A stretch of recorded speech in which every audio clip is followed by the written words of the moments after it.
Welcome to my channel. Good afternoon, everyone. Hi! So, andito ako ngayon sa baba namin dito sa Amoy Mall. O, diba? So, puntahan muna natin dito sa Daiso, Japan. Yan. Tingnan natin kung anong mabibili dito. Ayan. So, hindi pa ako nakabili ng aking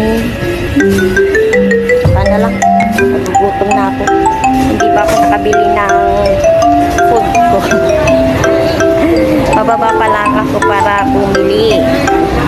So yan, so basa pa ang aking hair lalo. At ayan oh, may mga damit dyan. 3, 100, 2, 100 yung malalaki. Ayan, so ang init-init. Pero naambon dito na ulan, naambon, ano po yun, init pa din kahit na umaambon. Mainit pa rin siya. So sa Konji shop na lang ako bibili. Ayan, ito yung mga sinasabi kong nagtitinda dito. Nagbago ang aking kaisipan dito ako sa KFC. Ayan. R3 ang kinuha ko. Tapos Fanta. 34. Hindi ko na siya in-upsize. Doon sana sa Konji shop ako bibili pero nagbago ang utak ko. Kaya dito na lang. So, diba? Ayan. So, naambon pa rin. Pero hindi na masyado ata. Kasi ginunting ko na siya. O, diba? Ayan.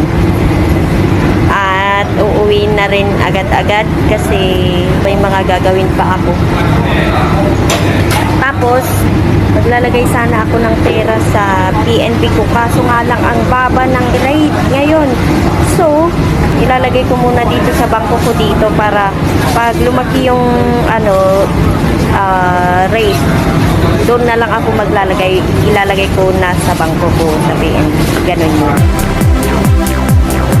So, eto na ang aking lunch. Ayan, lunch at merienda. Ganun na yun kasi alas 2 na eh. So, wala nang ambon. Kaya dito na ako sa labas. Naggalak. Ay, dumaan.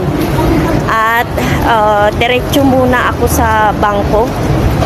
Kasi ilalagay ko yung pera sa aking ATM. You are awesome! Para hindi ko siya magastos. At pag lumaki na yung palitan, tsaka ko na lang siya ilalabas at ilalagay ko naman sa aking PNB account. Amazing. Ganun. Kasi kapag maliit ang palitan, 'di ba? Nakakapanghinayang. Alright. Ganun kasi ako. Kapag maliit ang palitang nang hihinayang ako kasi malaki rin yung ibabawas ba. Ganun, yung service ba. Ganun. Kaya tara sa Hanseng Bank at lalagay ko yung 3,000. Yay! Dollars. Okay. Kukunti lang yung naglalagay sa kanilang ATM. Kaya mabilis. At uuwi na tayo para makakain na rin ako. O, diba?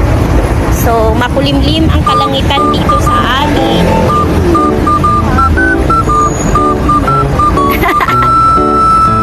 Ayan. At para masuklay ko ang aking kabubukan. At yung aking likod ay pinagpapawisan. Grabe, ang init. Sobra.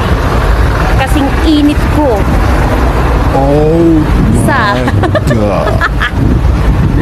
kasing init ko kapag nagalit ako. Ganon yun. Ano ba kayo? Ayan. So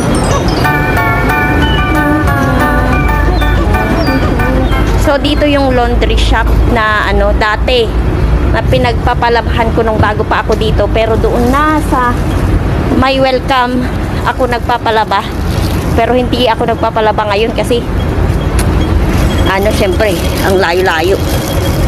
Nilalaban ko na doon, hindi naman niya alam. You are Charot. awesome! Ayan. At andito na tayo sa aming building. O, diba? Yan.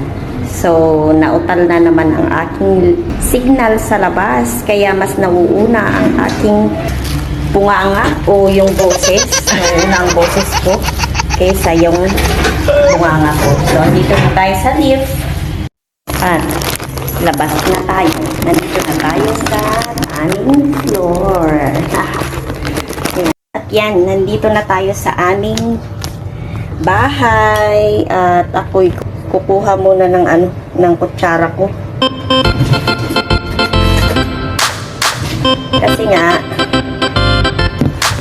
ayan, kumuha muna ako ng kutsara ko kasi nga, hindi na sila nagbibigay ng free na kutsara. Cost cutting nga nila. So, tara kain.